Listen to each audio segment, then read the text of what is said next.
Well, hey everybody, I'm John Redland, and this is my review of WWE NXT for December 18th, 2019. It's the last live NXT show of the year. They're apparently taping some matches that they're going to show on a Christmas special, Seasons Beatings. I doubt I'm going to review that one. Honestly, I think I'm just going to take Christmas off. So I hope you guys don't mind, but before we get to that, the show started hot, ended hot, and outside of one match, I really enjoyed this episode. There wasn't a whole lot of dead air or a lot of stuff I didn't enjoy. And I'll get into what little bit I didn't enjoy here in a bit. We started with recaps of last week's events and, new Cruiserweight Champion, all that stuff and everything. Just some really good stuff. And then we start off with Finn Balor versus Adam Cole, baby, for the NXT Championship. And it's Prince Balor. Well, Prince with an X where the C is. And look, it's weird. He's trying to be evil and he's trying to be Prince Devitt in WWE. But God, if they let him be Prince Devitt, holy shit, nobody would be safe. It's commercial free. Well, at least this match was. And this was pretty damn good. I mean, it's Finn Balor and Adam Cole. Baby, what the fuck do you expect? Of course it's going to be really good. Am I going to try to recap every single spot in this match? No. No, I'm not. There's no way I can. There were dueling chants. There was great wrestling to start out. Balor grinding down on Cole. You stop thinking about that, everybody that, will think about that. And eventually Cole started targeting the knee. That was some pretty good stuff. Balor does come back, and then at one point, when he's in the corner, commentary says Balor slinging himself back into the dominant position. Once again, stop thinking about it. But there are a couple people that are watching this. They know that I'm saying that just for them. This was a really good match, though. A lot of cool near falls. Balor kicking out of the last shot. Some great action, everything. Very, very close. Almost 3 counts. We get a stomp, but then all of a sudden, oh my God, Johnny Gargano appearing, to the shock of nobody. I think everybody knew Gargano was going to show up, because then that way, Adam Cole, with the referee distracted, can hit a low blow. Then the last shot, 1, 2, 3. As you would expect, Adam Cole retains, but it wasn't clean, even though the ref didn't see that. And it's a way to protect Balor, continue the Balor-Gargano feud. And Adam Cole can go on, and I don't know who he's going to lose it to. Ciampa? I have no goddamn idea who he's going to lose it to. Keith Lee, perhaps? Let me know. Who do you think Adam Cole, baby, is going to lose the NXT Championship to? This was really good stuff, though, and if you're a fan of Cole or Balor, or both, you guys really enjoyed this match, and this was a lot of fun. And then Johnny Gargano had a chair. He lays out Finn Balor, runs him off to the back and everything, and Gargano is looking angry or tired or forlorn. I don't really know, because Johnny Gargano doesn't have a lot of facial expressions, though it is great to see Johnny Gargano back, and I hope that he is actually okay. And then maybe this whole neck issue that he had, this whole thing, where it's like they put this over-encompassing storyline of him, being out for a while. Hopefully it was just played up and that he is actually going to be okay. Because neck issues are no joke, and wrestling is a tough business. But anyway, this is good, and it protects Balor, gives Cole a win. There we go. They show Rhea and Shayna, respectively, arriving to the arena. Unfortunately, Shayna and her pet rocks are there, and that's what Duke and Shafir are. They are basically pet rocks. They are hopefully, just a fad that will fade out, because, I'm sorry, they haven't gotten any better, good God. We then get clips of Pete Dunne, Killian Dane, and Damian Priest at TakeOver War Games, where Priest did suffer 2 cracked ribs, which leads us to Damian Priest versus Killian Dane. And here's the one match where I just didn't care for it. I just did. It's nothing against Killian Dane, who is a good monster. Priest, bit weird to see him selling this much and kind of playing the babyface role. I just didn't like it. I just didn't care. There were a couple decent exchanges and everything. Priest was selling the ribs a lot. It was good storytelling in that sense. The match went on way too long. I'm not saying this should have been a 5-minute squash, but this went on way too long. Dane does go for the Vader bomb at the end. Priest gets his knees up and then hits the Reckoning. 1, 2, 3. Thank Christ. Please never revisit this feud again. Dusty Classic is returning in 2020. Please actually make it tag teams and have some fun and everything, and just make it about great tag team wrestling. Don't just throw hodgepodge teams together. They're going to put DIY in this, aren't they? They're going to do that. They're going to do that. They'll actually fucking do that. Anyway, we get Cameron Grimes versus Kushida.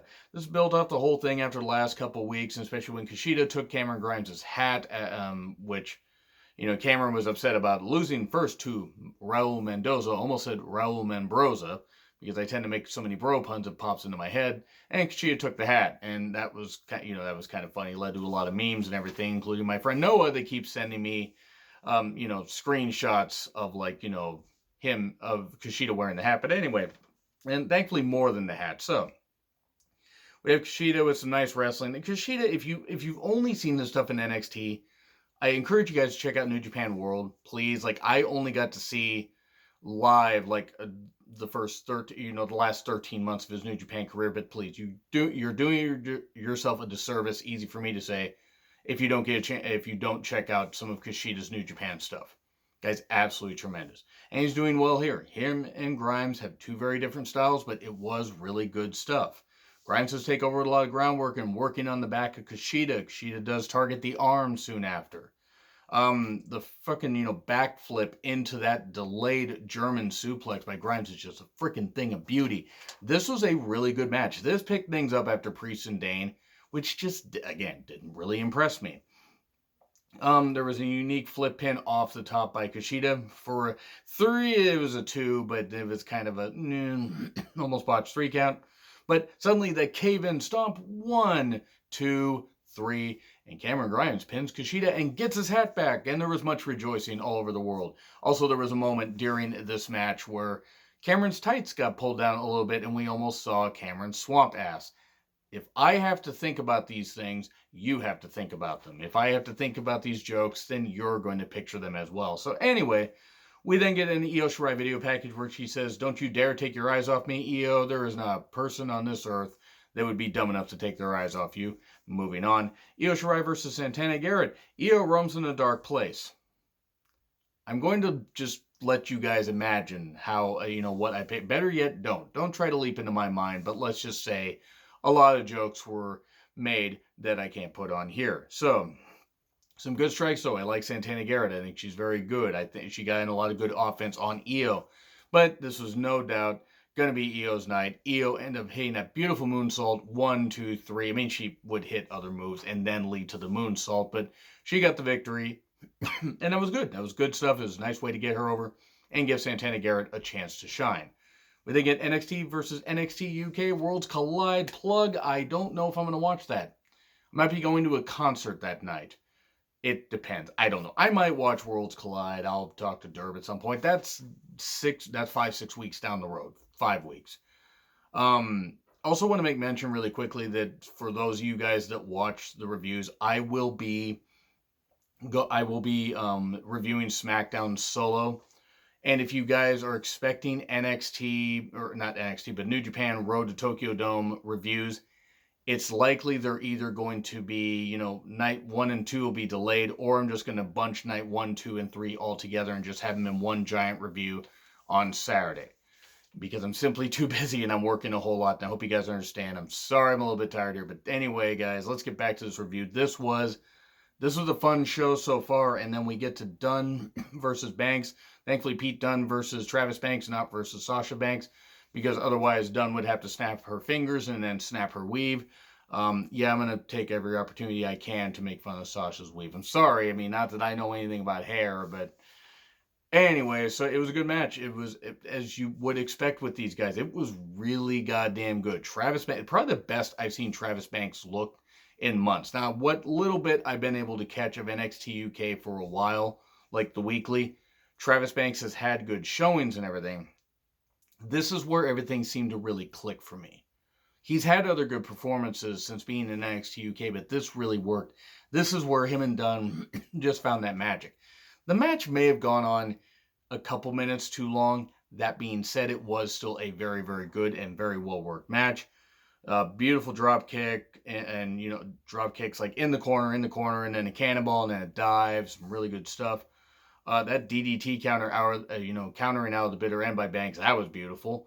The trap stomp, though, where it's like, he has the legs wrapped and then just takes the head, from behind, just stomps it. Ow. That looked like it hurt. Kiwi Crusher for 2, a couple more near falls, and then bitter end, 1, 2, 3, bit of a show of respect, and that was good. That was a good way to do it, and Pete Dunne gets a victory. Travis Banks has a strong showing. If I don't go to that concert, I will be watching When Worlds Collide or Worlds Collide. But anyway, so we get Dakota Kai interview. She wants to be champ. Good luck with that. Good luck with that. I like Dakota Kai and hope she does become champ. I don't think she's gonna, but whatever. So for next week, we're getting Roderick Strong North American Championship Challenge. I don't know who the fuck's answering it. Please don't spoil it in the comments if you guys know. And Leo Rush and Keith Lee versus Damian Priest and Tony Nese. And there were a couple things I did see in some spoiler stuff that people tweeted out, people that were in attendance. I'm not going to spoil it here. So please don't spoil it in the comments. But now, I don't know why they're running a program next week. I think they could have easily taken this off. I don't, unless USA is demanding it. I mean, even AEW Dynamite's taking Christmas off. They may run a best of show, but still, you could have just run a best of thing instead of running these matches that you were taping. It is what it is. I mean, you guys can leave your thoughts if you want. Now let's get to the match that finally this big clash and everything. Shayna Baszler and Rhea Ripley for the NXT Women's Championship. It was good in parts. It had a really hot finish, and I'll get to that here in a bit. This is probably the best Shayna Baszler singles match I've seen in a while. And nothing against Shayna. Shayna won me over. I wasn't so sure about her earning a shot so soon at Ember Moon, early last year. And then winning the championship, in April of last year. And then losing it to Kairi Sane and winning it back at Evolution. And not Evolution 2, Electric Boogaloo. We need Evolution 2 at some point. But I digress. There were the expected groundwork. It was a nice power battle because Rhea could match Shayna on the power scheme and actually even beat her there. Shayna does ground, trying to work on the arm, but that doesn't always work, at least at first. Rhea gets some good strikes in, hits a nice superplex for 2. Then, unfortunately, the pet rocks come down. I mean, I'm sorry. I just don't get it. Besides being, they have an MMA background or whatever. So, well, God forbid. I hope they fought better than they can wrestle. It just, I don't know much about their MMA background. I'm going based solely on, what the announcers have said. But just, they're objectively terrible. They can't even do run-ins correctly. They just look confused, like they got 2 left feet. Or 2 club feet. I don't fucking know. But Rhea decides to take do a cannonball to both of them. But then Shayna uses this as a distraction. Easy for me to say. I don't know why I had about 15 S's to this there. And just stomps on the arm on the steps. Okay, cool. We have that. We then get a ref bump. After Shayna's focused on the arm for a while. Wow, a ref bump. Big shock. We get a riptide. No count. Because the ref's down. We get the Terrafuda clutch locked on. Rhea fights out. They're outside and everything. She keeps fighting out of that. We get a chair in the ring. Rhea's about to use it. Oh, no, wait. The ref's coming too. No, can't do that. Shayna hits the DDT on the chair. Gets a chair out of the ring. 1, 2. Nope. Gets the clutch back on. And at one point, it looks like Rhea's about to go out. She's checking on the arms, about to raise her arm. And then she just grabs the shirt and everything's like, no, don't you dare. This kind of stuff just like comes to life. Just like it's like a zombie coming back to life, if that's a thing. I think once you shoot them in the head, they're dead. But anyway, zombie dispatching aside, Rhea finally, fights out of it, hits these vicious head stomps and everything. I mean, good lord, she gets the prism cloverleaf, that reverse, standing cloverleaf thing she does. Shayna does fight out, gets Rhea in the corner, looks like she's about to, get her, and then gets a headbutt, and Rhea hits the avalanche riptide. 1, 2, 3. I get goosebumps just thinking about it. Because Rhea is the new NXT Women's Champion. Finally, Shayna has lost the title. Thank fucking Christ. I don't mind long title reigns when you make them good, but her title reign has been hit and miss. That's not her fault. It's just how it's been booked. You want to try to book somebody like a champion? Okay. And I know there are people that are big fans of her. I know that there were people that didn't like, her title reign going that long. I'm somewhere in the middle, but just thank fucking Christ they got rid of this. And now we have Rhea as a new champion, and it's long overdue. Rhea needed to be champion well before this. I would have argued, at least like a couple months ago. But they finally got the goddamn title off of Shayna. And Shayna is probably going to either win the Rumble or beat Becky at the Rumble. That's my guess. I got an idea. Asuka and Becky have a match on, say, the first Raw of the new year. So that'd be, the 6th? Something like that. 5th or 6th, and no 6th, and then Shayna interferes there, and then we have a triple threat, and say she beats Becky there. I don't know. The whole point is I'm just glad to see a new champion. We have a big old mosh pit thing with some various wrestlers and some fans and stuff, I guess, and fans that were hand selected to celebrate, or maybe they were fans people trusted. I don't know. Maybe they pre-screened them. Anyway, it's a cool moment, and Rhea looked very happy, and it was just great to see. Now it's going to be interesting to see how long they have her hold it. I'm guessing till about the takeover in August. That's about when she should hold it till, and then she can be called up after that. This was a really good episode. Outside of the Dane Priest match, I really have no complaints with this. Everything made sense. Everything built fine. I can't say that the Shayna Rhea match was the greatest thing ever, but at least it had a strong finish. So I was gonna go with the A minus. Now I'm gonna go B plus because it was a very good show. Do I think that this was the strongest NXT episode ever? No, but for the moments that it had, and for the fact they threw so many shots out there, threw so many surprises, B plus for sure. If I forget to put a poll up there, please let me know what you guys think in the comments. Like, share, subscribe, Twitter handle in the description. I'm John Ritlin. I'll see you soon.